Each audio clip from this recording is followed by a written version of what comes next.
안녕하세요, 불자님들. 네. 오늘은 우리 불교에 있어서 굉장히 중요한 그 사건의 중심에 있던 분에 대한 얘기를 해드리도록 하겠습니다. 중국의 황제 양무제인데요. 이분 덕분에 이제 우리 대승불교의 어떤 방향성이 좀 바뀐 게 있습니다. 그래서 좀 중요한 인물이다 싶어서 제가 오늘 말씀드리겠습니다. 우리 중국의 이제 양나라가 어디인지 아세요? 중국의 양나라? 잘 모르시죠? 사실 중국의 나라가 너무 많고, 당시가 이제 남북조 시대인데요. 우리나라로 치면 삼국시대예요. 삼국시대고, 남북조 시대, 그러니까 이제 북조가 있고 남조가 있는데, 북조도 한 5, 6개 나라가 쭉 바뀌고, 남조도 한 4개 나라로 쭉 바뀌거든요. 이제 그 중간에 있는 나라가 이제 양나라입니다. 그래서 남조에 있는 나라 중에 하나다. 그런데 이 남조라고 하더라도 앞에 나라하고 별 다를 게 없어요. 왜냐하면 왕권만 바뀌었다는 거지. 그래서 앞에가 제나라였는데 제나라를 양나라의 소연이라는 황제가 이제 다시 정권을 잡은 거죠.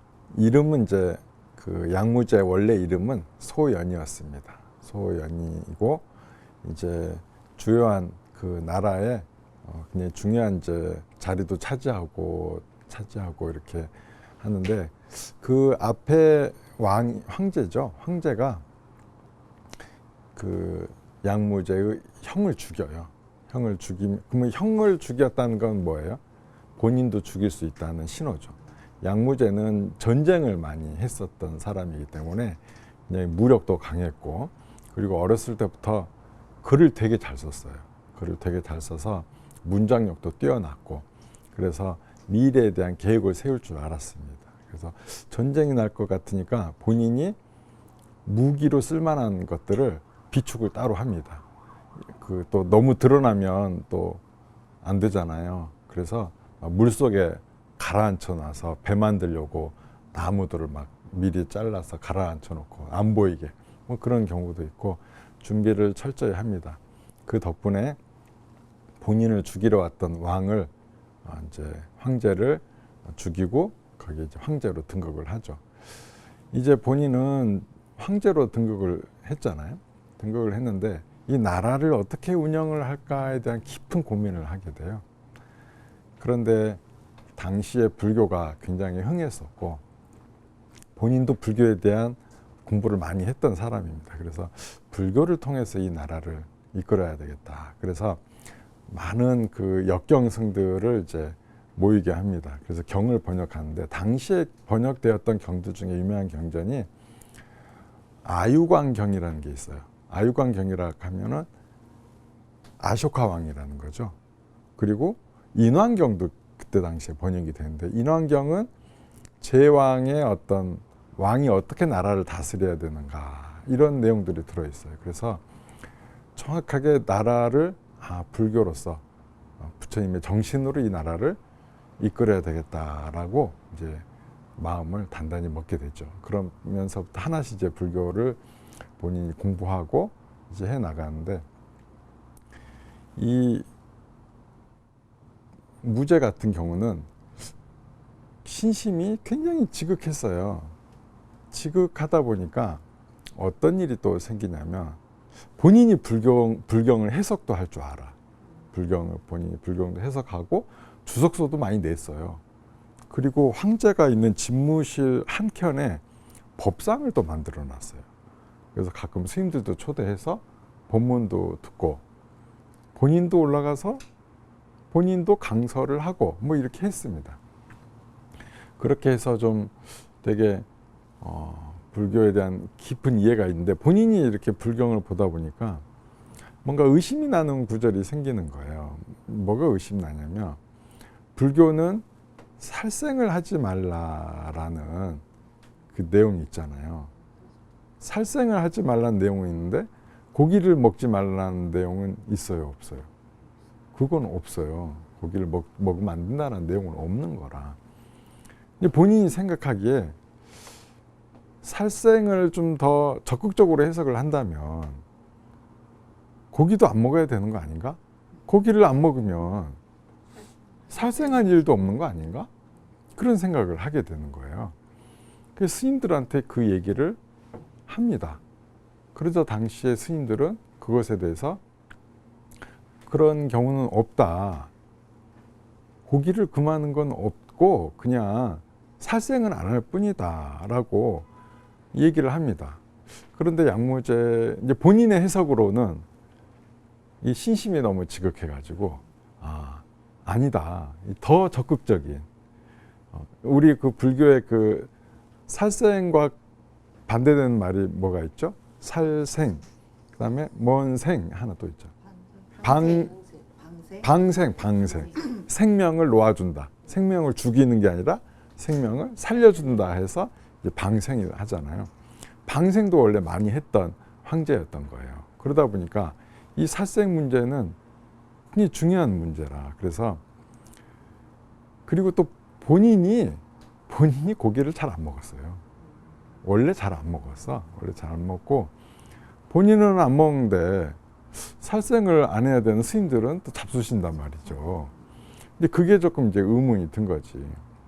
그래서 스님들은 다 반대 의견을 냈지만 본인은 이것을 금해야 되겠다. 살생을 금하는 것이 불교의 정신에도 더 맞는 일이다라고 생각을 합니다.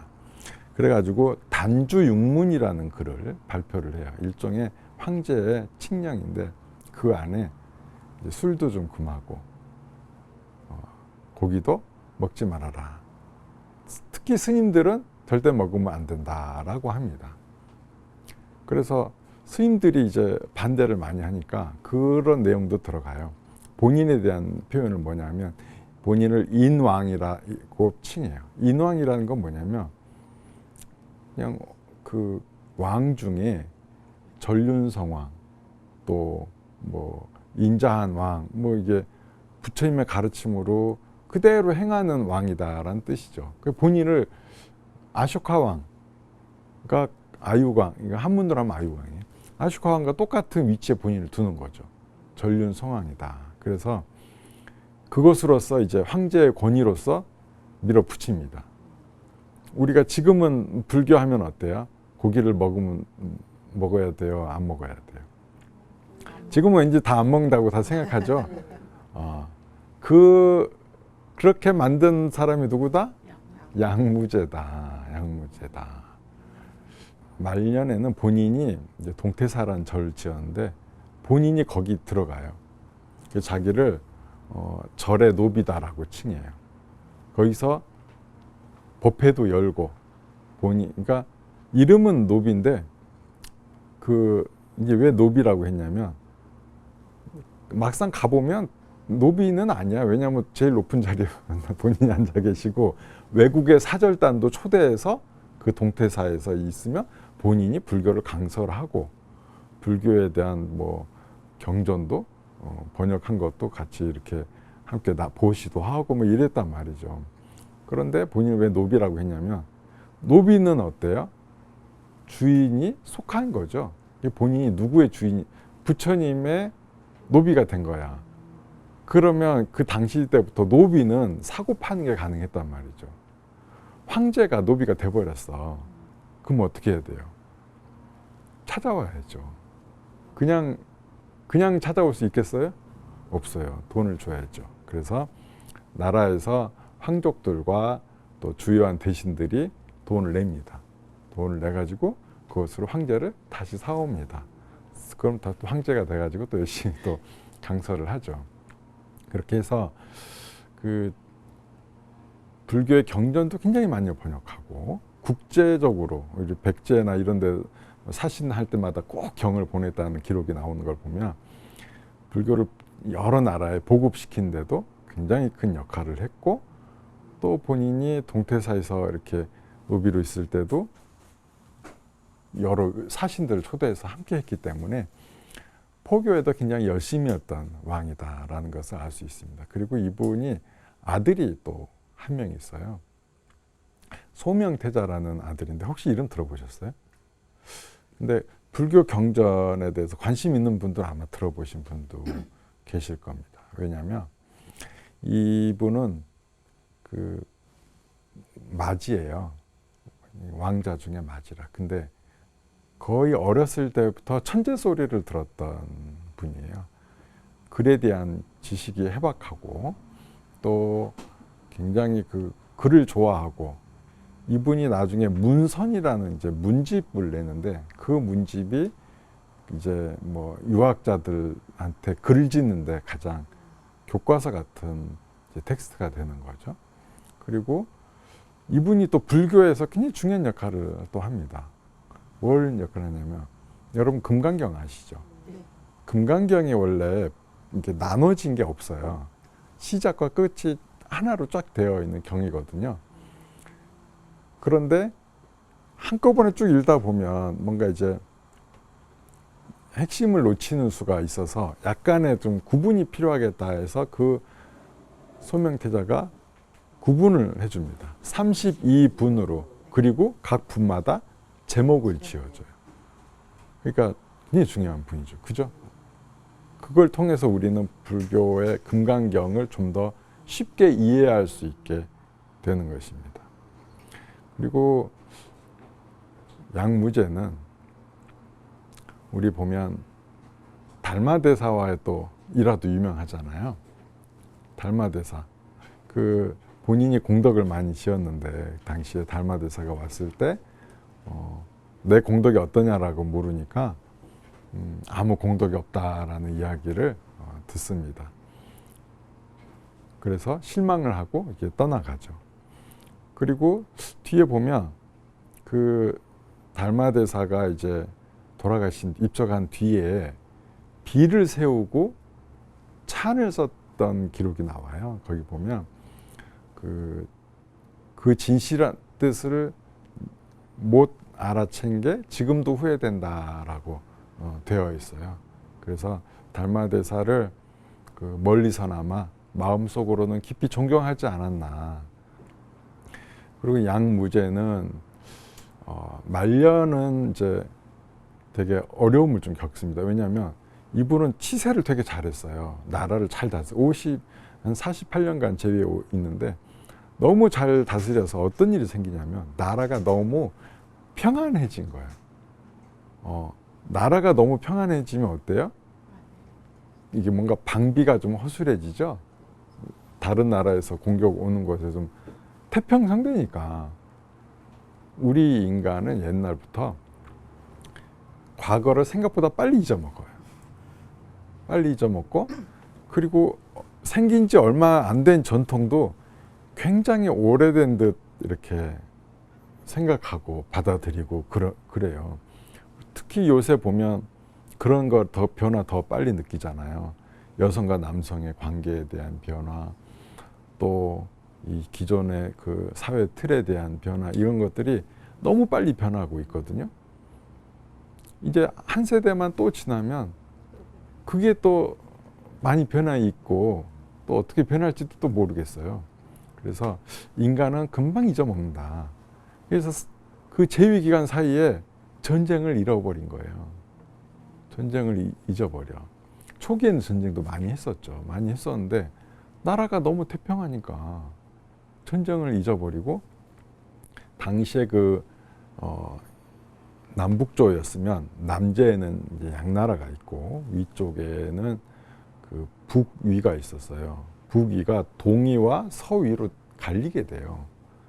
그러면서 그 동위의 장군이, 후경이라는 장군이 이제 귀화를 하게 되죠. 그러면 어때요? 되게 좋은 일이잖아. 상대방 장군이 한 지역을 통째로 이제 넘겨준다니까. 좋아가지고 이제 받아들여요.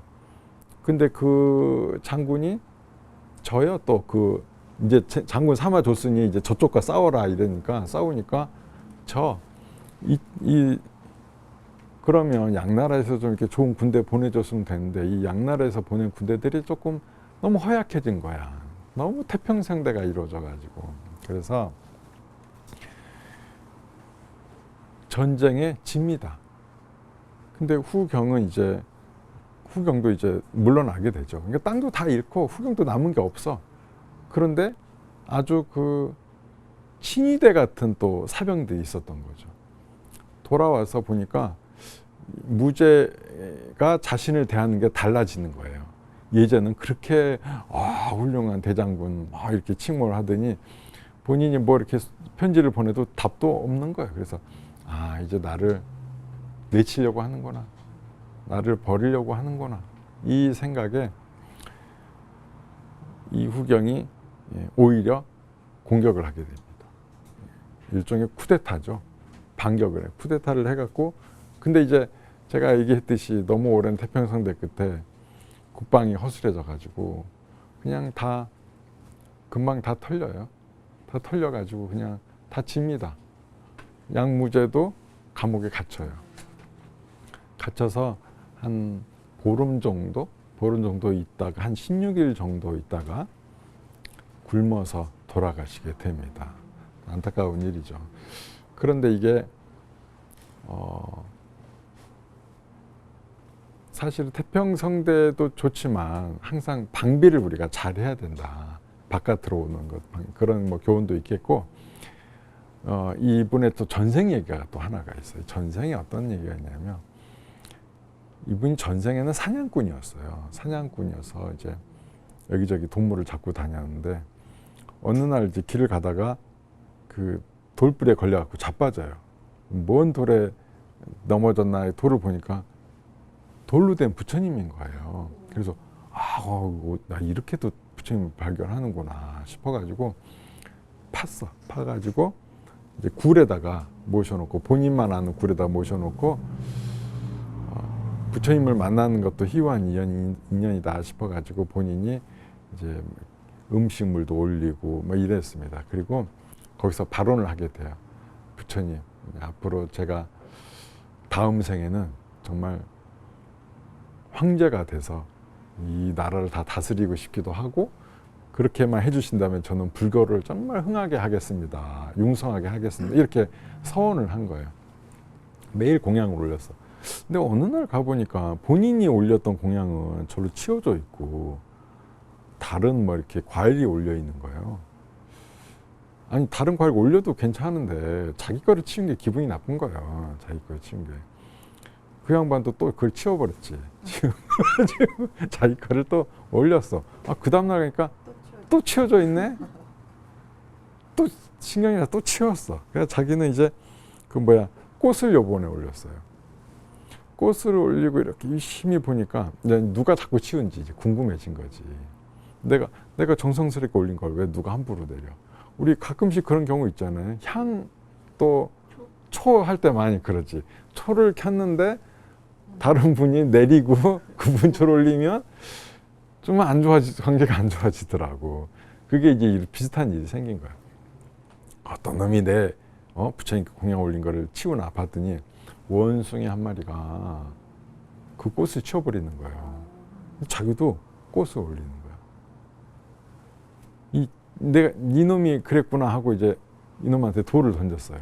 다음 날 와서 또 공양을 또 올려서 그랬더니 또 치워놓은 거야. 또 이제 원숭이, 이놈 가만, 원숭이가 있는 한 내 공양이 다 무의로 돌아가겠구나 싶어가지고 그냥 이 원숭이가 이렇게 굴 속에 들어가서 꽃공양 올린 그 사이에 얼른 쫓아가가지고 입구를 돌로 막아버린 거야.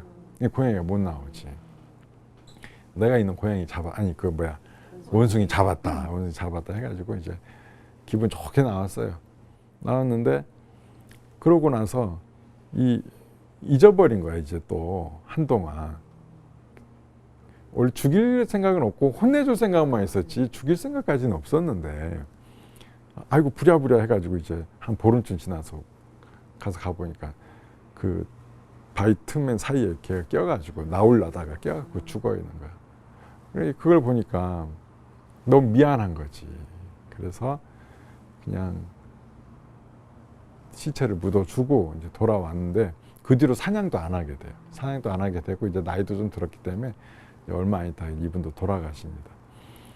그런데 그 원숭이는 어떤 마음을 갖고 있었냐면 황제를 발언하면서 과일과 공약물을 올리잖아요. 그래서 자기도 그럼 나는 저분이 황제 되면 나는 황제 말고 저분 밑에서 신하가 돼야 되겠다. 이런 마음을 품은 거예요. 그래서 이렇게 올렸는데 자기를 죽여버렸잖아요. 그 원망하는 마음을 품은 거지. 나중에 그 사냥꾼이 양무제가 됩니다. 그럼 그 원숭이는 뭐로 태어났겠어요?